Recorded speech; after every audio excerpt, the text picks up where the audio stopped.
रसदवन्दियाणं तिहुवणहिदमधुरविसदवकाणम् अन्तातीतगुणाणं नमो जिनाणं जिदभवाणं। जय सेनाचार्य भगवान की जय। पंचास्तिकाय संग्रहामध्ये 16 नंबरची गाथा बघत होतो. द्रव्य गुण पर्यायाचं स्वरूप सांगून आता द्रव्य कोणता, गुण कोणते आणि पर्याय कोणत्या याच्यासाठी म्हणून उदाहरण दिलं. भावा जीवादिया जीवगुणाचेदनाय ओगो सुरनरनारयतिरिया जीवस्य पज्जया बहुगा. काय सांगितलं? भाव म्हणजे द्रव्य पदार्थ कुठले आहेत? जीवादिक, जीव पुद्गल धर्म आकाशकाल हे द्रव्य आहेत. पुढं जीवगुणा, जीवाचे गुण कोणते आहेत? तर चेतना आणि उपयोग हे जीवाचे गुण आहेत. आणि जीवाच्या अनेक पर्याय आहेत, त्या कोणत्या? सुर नर नारक तिर्यंच आदी अशा जीवाच्या अनेक पर्याय आहेत. मग असंच प्रत्येक द्रव्याचे गुण आणि पर्याय त्यांनी बनलेलं ते द्रव्य आहे हे समजून घ्यायला पाहिजे. त्यासाठी त्यांनी जीवाचं वर्णन दाखवलं का? कारण माझ्यासाठी प्रयोजनभूत जीवच आहे, अन्य द्रव्य नाहीत. मग पर्यायाचं स्वरूप सांगत होते. पर्याय कशा असतात? 2 प्रकारच्या आहेत, शुद्ध आणि अशुद्ध. शास्त्र घेऊन बसलाय का प्रज्वल? माझ्यासमोर बस. पर्याय हा तू अमृतचंद्राचार्यांची शेवटची ओळ आहे पुस्तक असेल तर. सोनल, पर्याय हा तू अगुरुलघु गुण हानी वृद्धी निर्वृत्ता शुद्धा. हे बघितलं होतं आपण मागच्या क्लासमध्ये की अगुरुलघु गुणाची परिणमन म्हणजे षटस्थानपदित हानिवृद्धी कशी होते. मग अगुरुलघु गुणाच्या निमित्तात प्रत्येक गुणामध्ये षटस्थानपदित हानिवृद्धी होत असते. काय बघितलं होतं त्याच्यामध्ये? कशाला म्हणलं षटस्थानपदित हानिवृद्धी?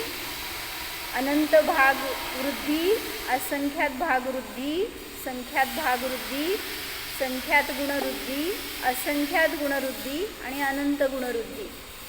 असं प्रत्येक स्टेपमध्ये अशी वृद्धी होत चालली आहे हे सांगितलं होतं. तर अशा अगुरुलघु गुणाच्या हानिवृद्धीने जी रचलेल्या पर्याय आहेत त्या शुद्ध आहेत. म्हणजेच त्याच्यामध्ये त्या अगुरुलघु गुणाचं परिणमन निमित्त, त्याच्या निमित्तात प्रत्येक गुण काय करत आहे? परिणमन करत आहे. आणि मग त्याच्यामध्ये हानिवृद्धी रूप जे काय चालू आहे परिणमन हे सगळं शुद्ध पर्याय म्हटलं गेलं, कारण या स्वभाव पर्याय आहे. आणि जे काय हे सूत्रामध्ये सांगितलेलं आहे, सुर नारक तिर्यंच मनुष्य लक्षण रूप परद्रव्याच्या संबंधाने रचलेले असल्यामुळे त्या पर्यायांना अशुद्ध म्हणलं गेलं. काय म्हणले? म्हणजे 2 द्रव्यांचा संबंध येऊन ज्या पर्याय बनल्या त्यांना अशुद्ध म्हणलं. जसं की देव, नारकी, तिर्यंच, मनुष्य या सगळ्या कशा पर्याय आहेत?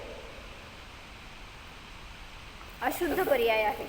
शुद्ध पर्याय आणि अशुद्ध पर्याय असं क्लासिफिकेशन केलं आहे ना त्यांनी. तर आपली कुठली पर्याय आहे हो? आता तुमच्याजवळ कोणती पर्याय आहे?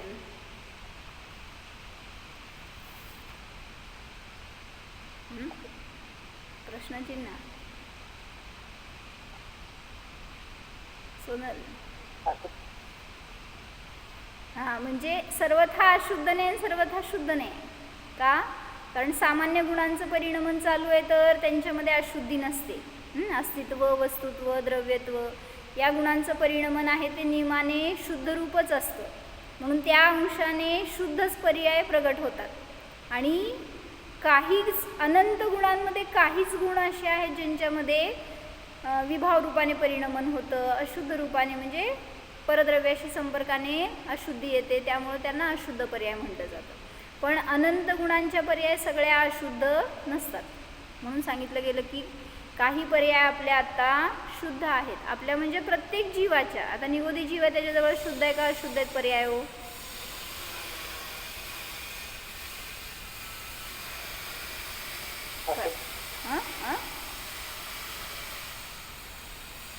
हा, शुद्ध पर्याय नाही आहे त्याच्याजवळ. अस्तित्व गुण आहे का त्याच्याजवळ? त्याचं परिणमन कसं असतं? अस्तित्व, वस्तुत्व, अगुरु लघुत्व हे सगळे आपण आत्ता सामान्य गुण शिकलो. त्यामध्ये त्याचं परिणमन नियमाने शुद्ध रूपच असतं. त्यांच्या परिणमनामध्ये अशुद्धी नसते. अस्तित्व गुणाचं परिणमन होऊन काय होणार हो? कुठली पर्याय प्रगट झाली? तेच ना, काय पर्याय झाली व्यक्त?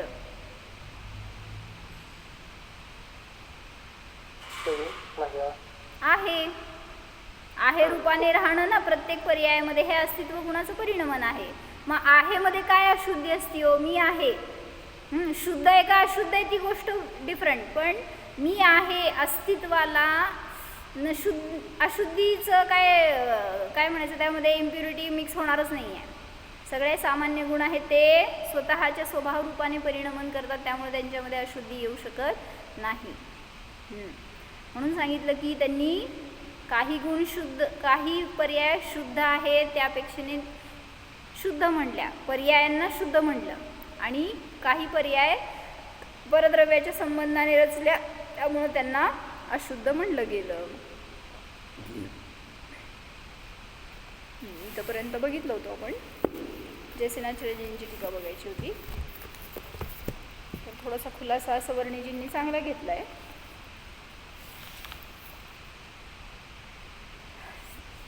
हे सगळं द्रव्य गुण पर्यायाचं स्वरूप का समजून घ्यायचं? काय फायदा आहे? फक्त सांगायला पाहिजे होतं की आत्माच तुमच्यासाठी उपयोगी आहे, ते आत्म्याला जाणा. सगळं हे असे एवढे द्रव्य आहेत, ते गुण आहेत, त्यांचे हे त्यांना हे अस्ति काय नाव दिलंय, अनंत त्याचे पर्याय आहेत, ते शुद्ध आहेत अशुद्ध, सगळं कशाला एवढं पसारा शिकवलं आहे आपल्याला त्रास द्यायला? कशासाठी? दुसरे द्रव्य नाही, माझं द्रव्य त्याच्यावर. नाही हो ना, मग तेवढंच सांगायचं होतं ना. तुमचं द्रव्य काय आहे, तुम्हाला प्रयोजनभूत काय आहे, तुमच्यासाठी सुखाचं कारण काय आहे, तेवढंच सांगायचं होतं. सगळे एवढं मोठे किती 173 गाथा का लिहिल्या आचार्यांनी? त्यांना टाईम होतं, आपलं टाईमपास चाललं होतं त्यांना, म्हणून लिहिल्या. का लिहिल्या? सांगितलं ना परवा, आपल्याजवळ बुद्धी आहे, वेळ आहे, शक्ती आहे, इंद्रियांची शरीराची अनुकूलता आहे, तर नियमाने तुम्ही अशुभामध्ये वेळ घालवणार. मग ज्याला जो काय म्हणायचं तीक्ष्ण बुद्धी आहे त्याला सगळं विस्तार समजून घ्यायचा असतो. जो संक्षेप रुची आहे तो म्हणेल बास आम्हाला प्रयोजनभूत समजलं आहे, आत्मा भिन्न आहे, शरीर भिन्न आहे, तेवढंच माझ्यासाठी उपयोगी आहे, जगामध्ये दुसरं काय माझं नाही आहे, मी जाणणार आहे, एवढंच जाणेल आणि स्थिर बसेल. पण जो हुशार आहे त्याला खाद्य लागतं रोज, माहीत आहे ना. म्हणजे आता जे नवीन पिढी आहे ती सगळी छोटी मुलं बघा ना, तुम्ही शिकवायला जायच्या आधी सगळं शिकलेली असतात, तुम्हाला शिकवतात, बरोबर आहे. नातूल का नातूला आपल्यापेक्षा जास्त येते का कमी येते? नातू सगळे हुशार आहेत का? इनबिल्ट आहे त्यांच्यामध्ये, उपजतच सगळी हुशारी आहे. मग अशी तीक्ष्ण बुद्धी असणाऱ्यांना जर असं मिळालं तर जेवढा विस्तार मिळेल तेवढं ते त्याच्यामध्ये कॉन्सन्ट्रेट करू शकणार, तेवढं ते विस्तार करू शकणार, तेवढं त्याच्यामध्ये उपयोग राहणार त्यांचा. नाही तर थोडं सांगितलं तर, जसं समयसार शिबिर किती दिवसाचं? 4 दिवसाचं. 4 दिवस 5 दिवस, तेवढ्या 4-5 दिवसामध्ये शिकून जे पोट भरलं म्हणतात ना, ते इथं 4 दिवस शिकतात, घरी गेल्यावर सगळं रिकामं. आणि ज्यांना खरोखर जाणून घ्यायची इच्छा आहे त्यांनी काय करते, तो काय केलं प्रज्वल, एका शिबिरनंतर दुसऱ्या शिबिरपर्यंत पुस्तक बंद. तसं ज्याला इच्छा आहे तो सगळ्या त्या गाथा जेवढ्या झालेल्या आहेत ते सगळं टीकासहित, त्याचं भावार्थसहित वाचेल, आपल्या जीवनात उतरवेल, त्याच्यावर थोडं स्टडी करेल. हे विस्तार रुची शिष्याचं, तीक्ष्ण बुद्धी शिष्याचं कार्य आहे. मग त्याच्यासाठी म्हणून सगळा हा विस्तार लिहावा लागला.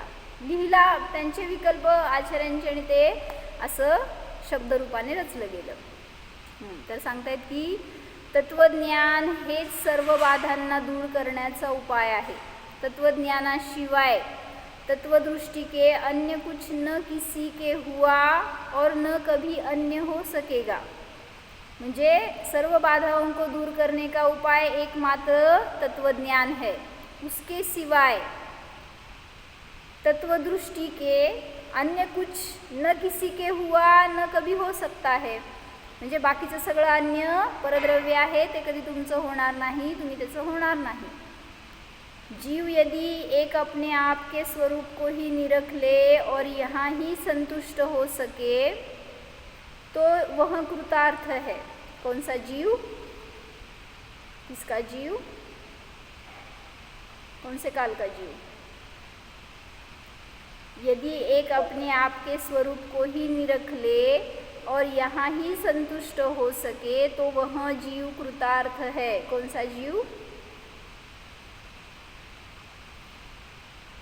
मैं स्वयं, क्योंकि अगर मैं इसमें ही संतुष्ट हो जाऊं तो ही हम मेरा भला है। जीव यदि एक अपने आप के स्वरूप को ही निरख ले, ज्याला खरी स्वरूपाची दृष्टी प्राप्त झाली तो संतुष्ट राहतो, आणि ज्याला ते मिळालं नाही तो कितीही त्याला द्रव्य मिळालं तरी तो परिपूर्ण होत नाही, स्वतःला अपूर्णच मानतो।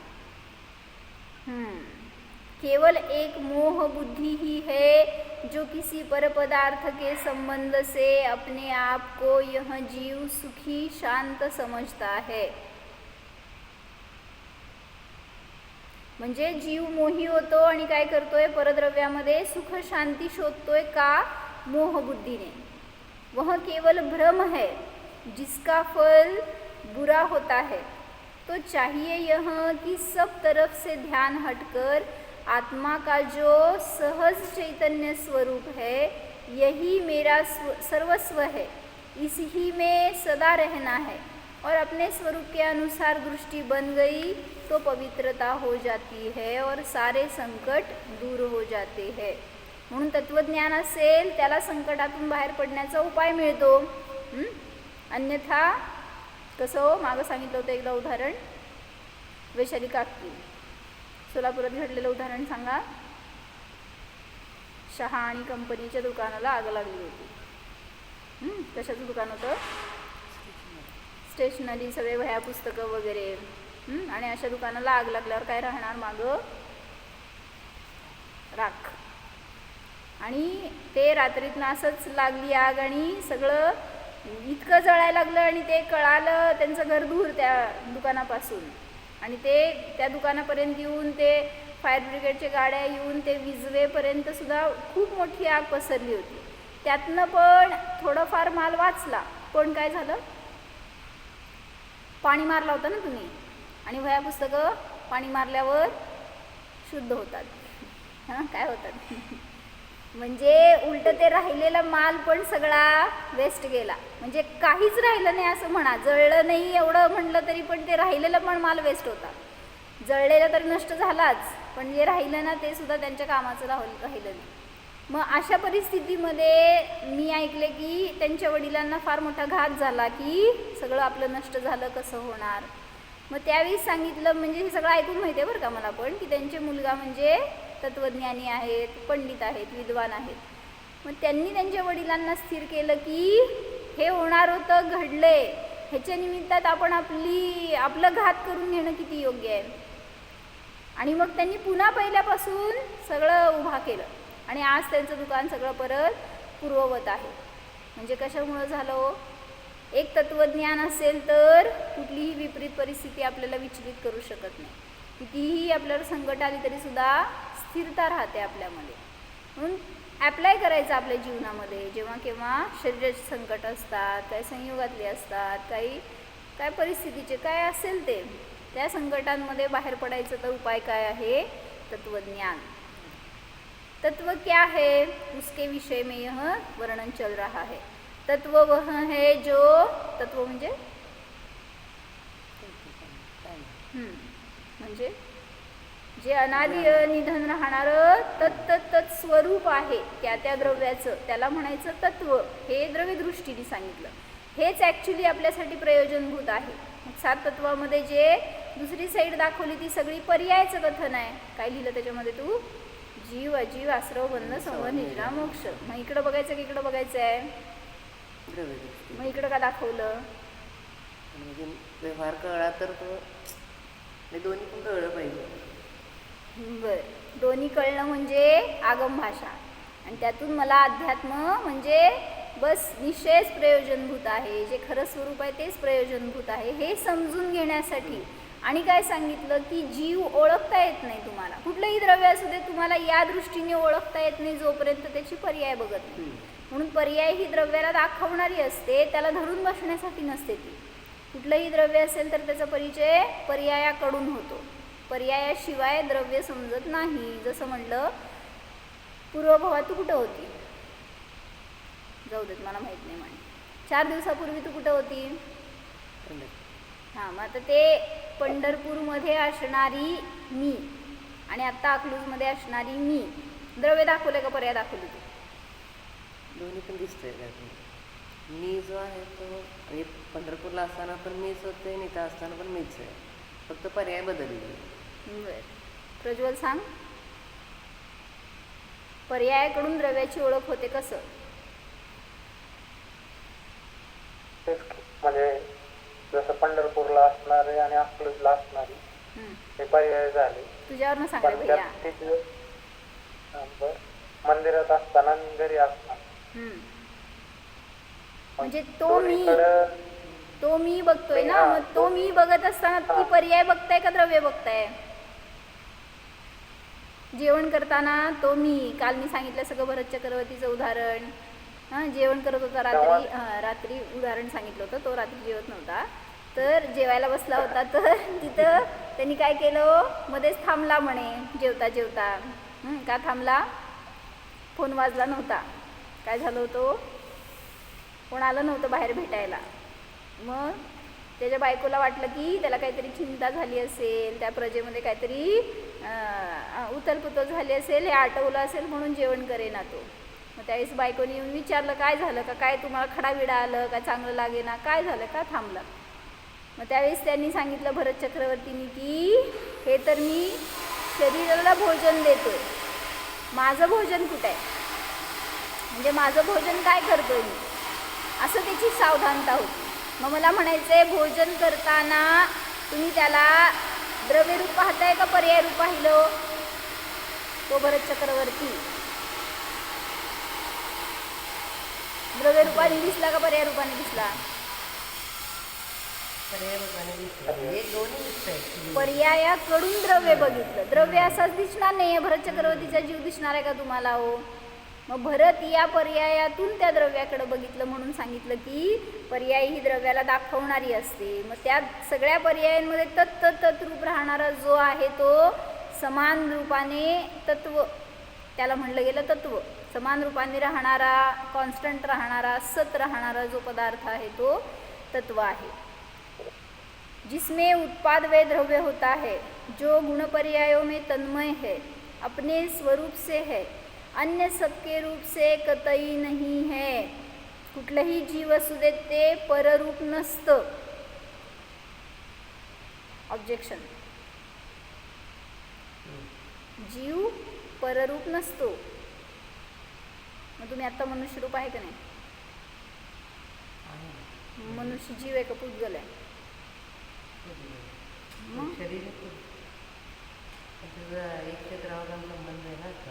काय म्हणते मी तर काय वाचले वाक्य, जो सत होता है वह अपने स्वरूप से है, अन्य सबके रूप से कतई नहीं होता. तुम्ही मनुष्य का जीव आहे हो, जीव आहे मनुष्य नाही आहे का हो.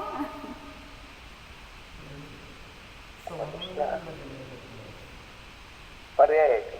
हां, म्हणजे जरी त्या शरीरात आहे, मनुष्य रूपात आहे, तरी सुद्धा मी आहे, त्या शरीर रूप झालो नाही आहे.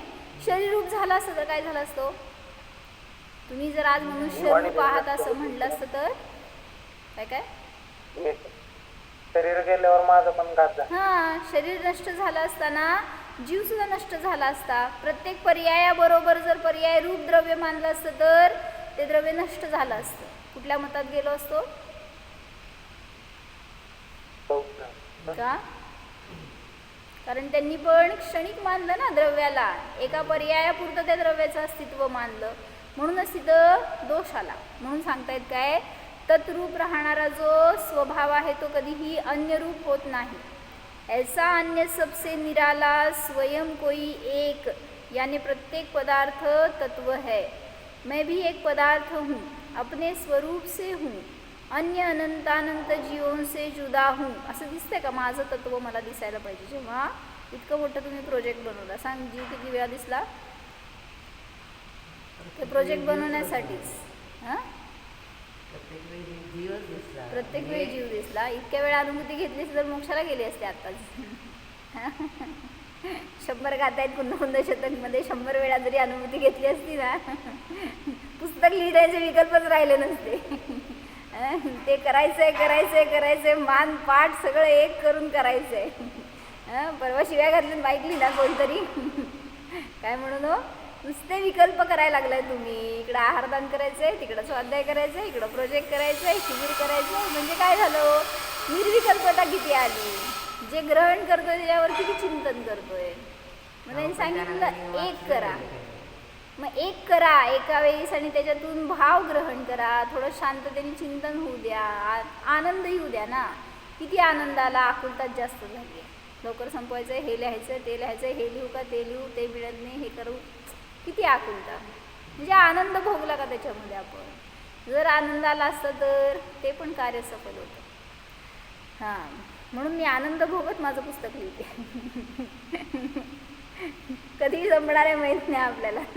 नॉन एंडिंग आहे ते, पण त्याचा आनंद यायला पाहिजे. तर चला, तर ऐसा अन्य सबसे निराला स्वयं कोई एक, यानी प्रत्येक पदार्थ तत्व है. मैं भी एक पदार्थ हूँ, अपने स्वरूप से हूँ, अन्य अनंतानंत जीवों से जुदा हूँ.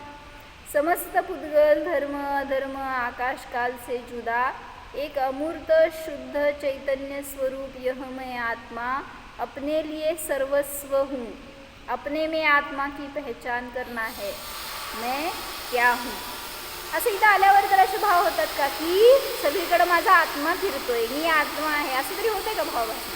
जाऊ दे, घरात विसरून जात असाल तुम्ही, पण इथं जे आत्म्याला जाणणारे आहेत त्यांच्या आपण सहवासात राहतोय, तर आपल्याला पण त्यांच्यासारखे होऊ दे ना भावभासून. जेवायला बसल्यावर पण आत्मा आहे मी, स्वाध्यायाला तिथून आलं, इथं आलेला हा आत्मा आहे.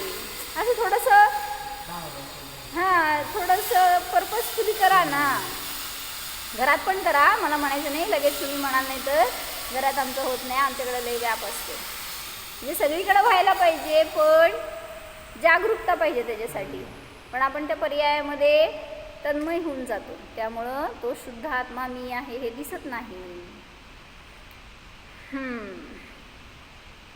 पदार्थ व्यक्तित्व का परिचय. पदार्थ की पहचान बनती है उसकी शक्ति जाने, उसकी अवस्था जाने. 2 परिचयों से पदार्थ का परिचय होता है. तो आत्मा का स्वरूप बतला रहे हैं कि आत्मा में गुण क्या है और आत्मा की पर्यायों का क्या हुआ करता है. इन 2 बातों का इस गाथा में प्रतिपादन है. लोक में कितने पदार्थ है, काय म्हणलं होतं मागच्या क्लासमध्ये काय झालं होतं, लोकांमध्ये किती पदार्थ आहेत.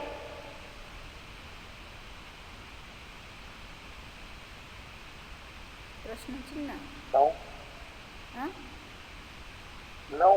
9 पदार्थ म्हणजे द्रव्य. सॉरी, पदार्थ नव्हे, द्रव्य. किती द्रव्य आहेत. प्रज्वल, किती द्रव्य आहेत. सोनल, किती द्रव्य आहेत. वैशालीताई, किती द्रव्य आहेत. विचारायला लागले म्हटल्यावर तर चिंतन करावं विद्वानांनी.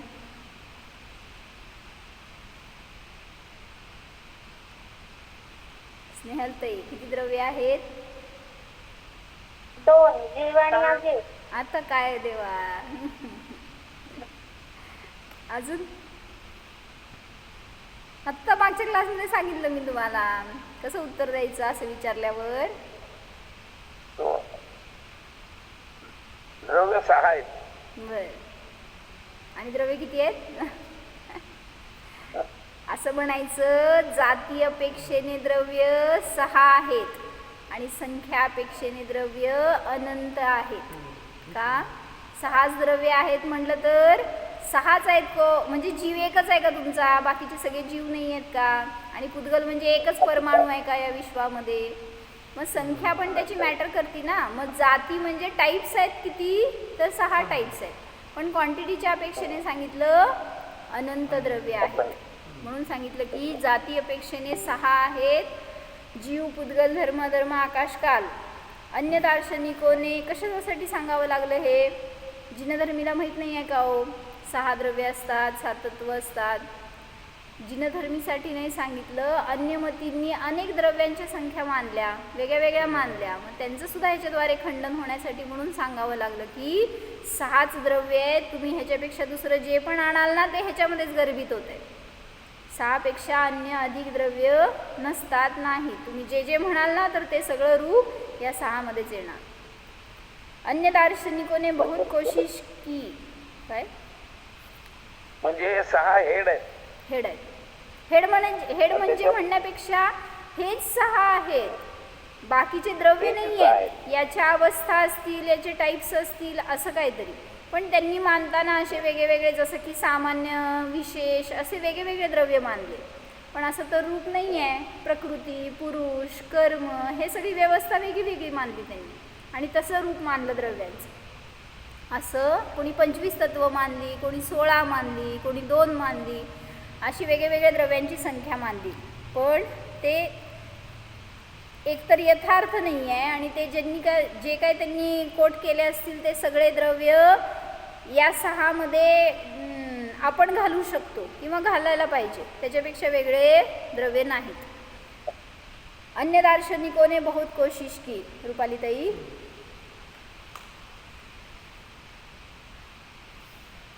यह समझने की, बताने की कि सारे पदार्थ कितने होते हैं, मगर किस कुंजी से इसका उत्तर मिलता है, उस कुंजी को छोड़ देने से पदार्थों की संख्या अथवा नाम सही नहीं कर सकता. कुंजी यह है कि एक परिणमन जितने में पूरे में हो. काय छान सांगतायत बरं का, जरा असं वेगळ्या टाईपने समजवत आहेत. द्रव्य कशाला म्हणायचं मला सांगा. हे टेबल हे द्रव्य आहे की नाही, थोडंसं विचार करून.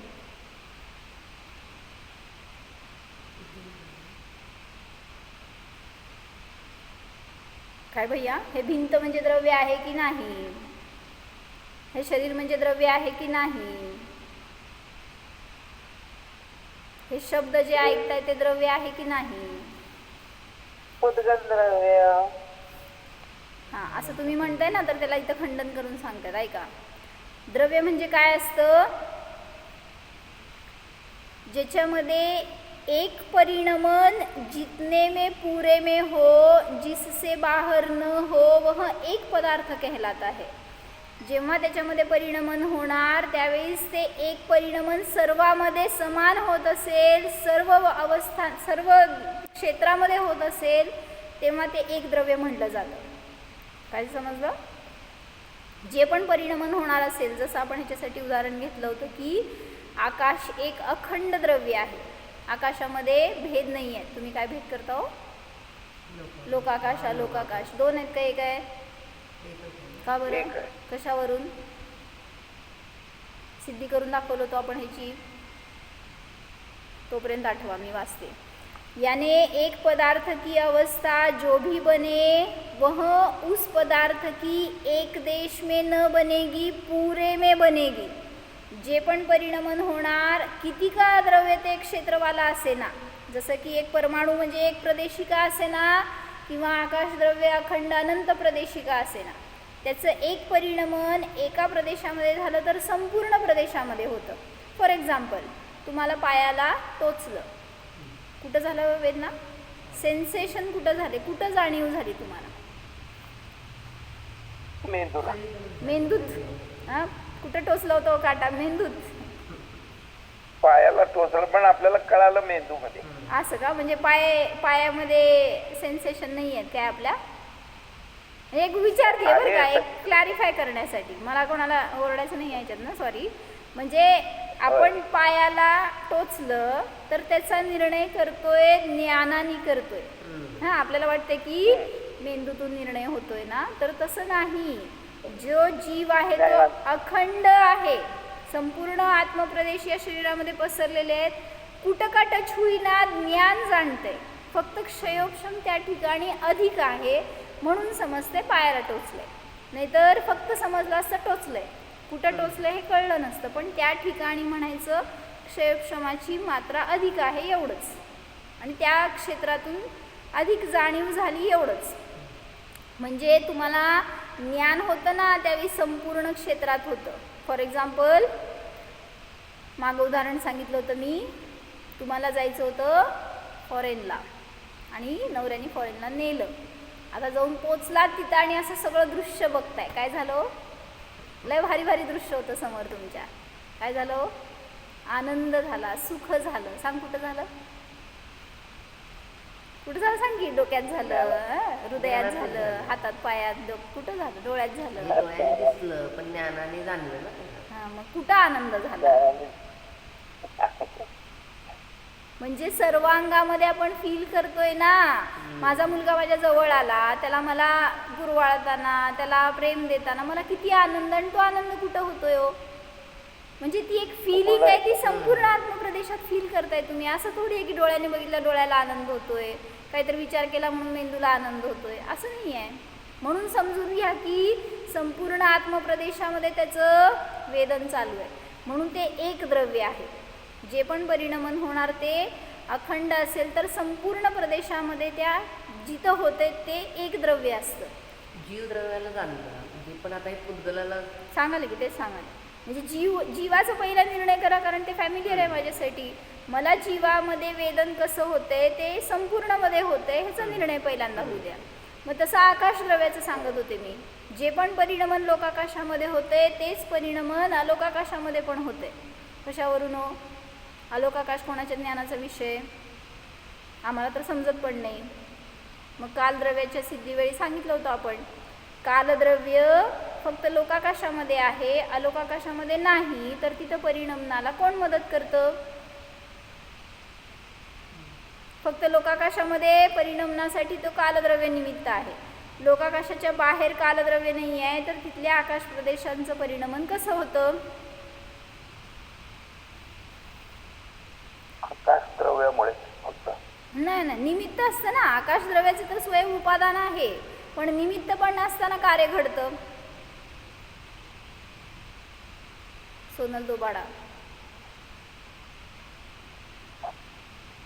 आकाशद्रव्य अखंड आहे ना, मग म्हणून लोकाकाशात जे कालद्रव्य मदत करतं तेच त्याला अलोकाकाशात मदत करतं. म्हणजे एक कालाणू सुद्धा असं अनंत प्रदेशी आकाशाच्या परिणमनामध्ये निमित्त ठरू शकतं, असं नाही आहे. म्हणलं आपण जीवाचं कसं झालं तसंच की. अखंड द्रव्य असेल एक, तर त्याच्या एका प्रदेशात परिणमन झालं तर समजून घ्या संपूर्ण प्रदेशात ते परिणमन आहे, कारण ते अखंड द्रव्य आहे. म्हणून जरी ते अनंत प्रदेशी असेल तरी सुद्धा. मग तसंच आपल्या पण असंख्यात प्रदेशामध्ये जिथं कुठं फील झालं तरी सुद्धा ज्ञानाचं वेदन संपूर्ण आत्मप्रदेशामध्ये होतं, एकाच ठिकाणी होतं असं नाही. म्हणून आत्म्याचा मी अनुभव घेतला. कुठं आनंद झाला हो? अजून व्हायचंय कसं? भगवंतांना बघितलं, एक आनंद झाला. कुठं झाला हो? देह प्रमाण पूर्ण. म्हणजे जेवढे आत्मप्रदेश आहेत ना, सगळ्या ठिकाणी आपल्याला ते वेदन होते. फक्त आपण त्या प्रदेशाकडून जायचं नाहीये, तर हा मी म्हणून जाणतोय त्यावेळेस तो आनंद आपण अनुभवू शकतो. म्हणून सांगतायत कुठल्या द्रव्य क्षेत्र कालभावाचा आपल्याला त्यासाठी बाधा नाही. आत्मा वेदन करणार तर संपूर्ण प्रदेशातून एक वेदन एका समयामध्ये करू शकतो. तर त्यांनी उदाहरण दिलंय. परत एकदा वाचते हे वाक्य मी. एक परिणमन जितने में पूरे में हो और जिससे बाहर न हो वह एक पदार्थ कहलाता है. यानी एक पदार्थ की अवस्था जो भी बने वह उस पदार्थ की एक देश में न बनेगी, पूरे में बनेगी. बरोबर? जी पण परिणमन असेल ते एक देश म्हणजे एका क्षेत्रामध्येच तुम्हाला ज्ञान झालंय, दुसरीकडं नाही झालं असं होणार नाही, कारण जीव अखंड एक द्रव्य आहे, एक पदार्थ आहे. म्हणून तुम्हाला वाटते की गुडघा दुखतोय, पाठ दुखतीये, पण तिथं दुखायचं का दुखते सांग तिथं. मग जर ज्ञान आहे तुमच्याजवळ, अखंड एक द्रव्य आहे, तर पाठच का दुखतीये? हां, तिथं वेदना अधिक आहे तर तिथून क्षेपशम अधिक प्रगट होतोय एवढंच. पण वेदन करताना संपूर्ण आत्मप्रदेशामध्ये वेदन होतं. जाणण्याचं कार्य आहे शेवटी ते. पुद्गल तर आपल्यापासून भिन्न आहे, त्याचं त्याचं कार्य ते करायला लागलं. मग म्हणून सांगतायत की जीव जाणतोय तर अखंड एक प्रदेशी आहे तो. अगर एक देश में बने तो समझो वह एक पदार्थ नहीं है. एवढा अखंड एक द्रव्य आहे, जर त्याच्या एका देशामध्येच परिणमन होते, अन्य ठिकाणी नाही झालं तर काय कन्क्लुजन? वह एक द्रव्य नाही है, अखंड नाही आहे ते समजून घ्या. अनेक द्रव्यांचं मिळून बनलेलं रूप आहे. जैसे चौकी का खूंट काट डाला. चौकी आहे, ह्या चौकीचं एक खूंट काटलं, हे एक द्रव्य आहे की नाही? हो म्हणाल चुकून. एक द्रव्य आहे का नाही आहे? अनंत नाही, किती परमाणू भरपूर आहेत. कन्फ्युजन. एक द्रव्य नाही, एक द्रव्य म्हणजे परमाणू असतो. पुद्गलाचं एक द्रव्य म्हणजे परमाणू आहे.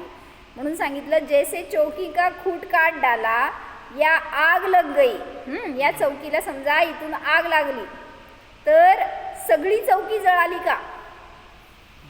पार्ट बाय पार्ट जळत गेलंय ना. म्हणून समजून घ्या जेवढं जळलंय ना, एक परमाणू आहे ना, तो एका वेळी जळून जाणार आहे. छोटा आहे म्हणून नव्हे, एक द्रव्य आहे म्हणून. म्हणून सांगताय तिथं की आग लग गई तो सारी चौकी नहीं जली, तो वह चौकी एक चीज नहीं है, वह अनंत परमाणुओं का समूह है. म्हणजे अनंत द्रव्यांचा पिंड आहे ती. सो कुछ अनंत पुद्गल द्रव्यांचा पिंड आहे तो.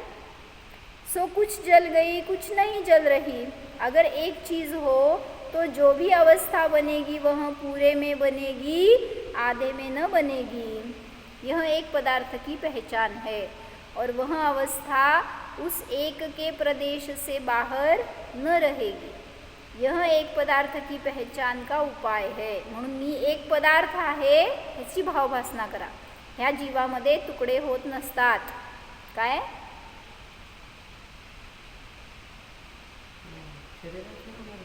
शरीराचे कुठं म्हणतोय आम्ही?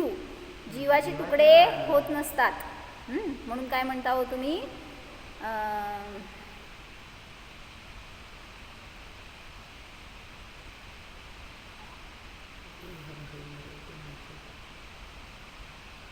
नाही, हृदयात कोणीतरी, डोक्यात कोणीतरी, ज्ञानात कोणीतरी, असं काहीतरी जे म्हणतात ना, तर ते ज्ञानात एक ज्ञान आहे ना तुमचं, तर त्या ज्ञानामध्ये अखंड वेदन एकाच चालू असतं.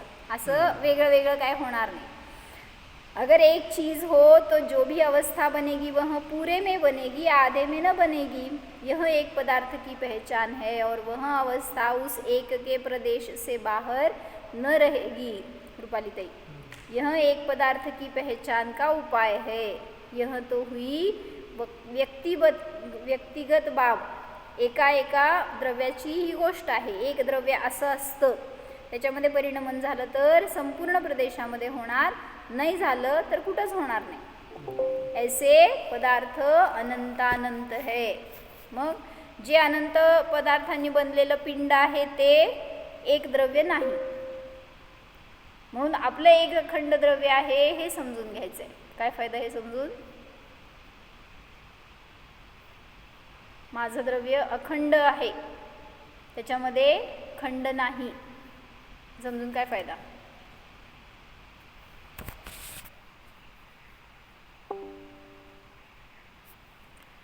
म्हणून कुठलंही पाठ जरी आपलं त्रास देत आहे किंवा आपल्याला कधी असं वाटतंय की बधीरपणा आला पायाला वगैरे, तर तिथं आत्मप्रदेशच नाही. लकवा मारलेल्याला सांग काय होतंय? एक साईड निकामी होती, तिथं आत्मप्रदेश मग आहेत. तर म्हणजे एका पार्टमध्ये काम करतायत एका पार्टमध्ये करत नाही आहेत. कसं सेन्सेशन नाही जीव तुम्ही म्हणताय अखंड आहे, मग इथं जीव नाही आहे का? आहे. आहे तर मग जाणायला पाहिजे. क्षम कमी म्हणून तिथून क्षयक्षम प्रगट होत नाही आहे. इतकंच ते वीर्यांतराय कर्माचा तसा प्रगट होणं झालेला क्षयक्षम असतो की त्या पार्टमध्ये आपल्याला जाणीव होत नाही, पण तरी सुद्धा ज्ञान आहे. वीर्यांतराय कर्म आपल्याला बळ देत आहे जाणण्याचं, म्हणून ते जाणण्याचं कार्य नाही चालू आहे तिथं, म्हणून अडथळा येतोय. पण तरी सुद्धा अखंड चेतना एक आहे तर जाणीव होतच असते. असं नाही की तुम्हाला रिॲक्ट करू शकत नाही म्हणून तिथं जाणीव होत नाही, असं पण नाही आहे. शक्ती कमी असेल पण तरीसुद्धा जाणण्याचं कार्य चालू आहे. मग अशा ज्ञानाने आपण जर स्वतःला जाणलो तर आपल्याला अखंडतेचं भावभासन होऊ शकतं. हो, जाणा स्वतःच्या अखंड द्रव्याला जाणा. मी म्हणजे त्रिकाली ध्रुव चेतन द्रव्य आहे. अनंत गुणांचा अनंत पर्यायांचा पिंड स्वरूप आहे. परद्रव्यापासून सर्वथा भिन्नच आहे. स्वतःचे अस्तित्व जाणा. चैतन्य स्वरूपोऽहम्. ओम